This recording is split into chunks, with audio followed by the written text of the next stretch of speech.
Ang isang lingkod po ng Diyos hindi nawawalan ng pag-asa. Kung halimbawa wala ng taong tutulong sa iyo, meron pang isang natitira.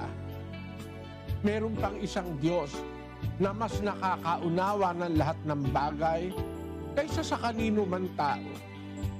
Wala pong problema na mas malaki kaysa sa Diyos.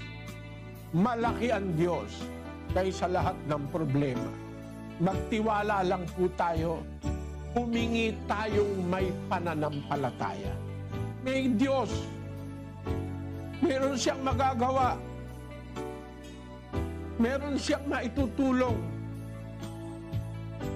Sa pamamagitan ng wika ng panalangin at daing na may pagpapasalamat, ipakilala ninyo ang inyong mga kahilingan sa Diyos.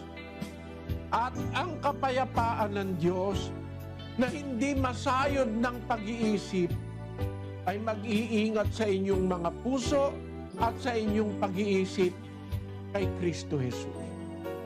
Pero kung meron kang nadadaingan Diyos, iba po yung meron kang Diyos, mga kapatid, na kinikilala. Meron kang Diyos na kinaglilingkuran. Malalapitan mo sa panahon ng pangangailangan gaya nung sinasabi sa Hebreo. Magsilapit nga tayong may pagkakatiwala sa luklukan ng biyaya upang tayo magsipagtamo ng awa at makasumpong ng biyaya upang tumulong sa atin sa panahon ng pangangailangan. Mga kababayan, mga kapatid, darating ang araw,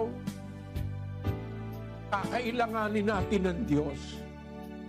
Merong mga panahon, kailangan natin ng asawa, ang kaibigan, ang anak, ang magulang, kailangan natin. Meron darating panahon, kailangan natin ng Diyos.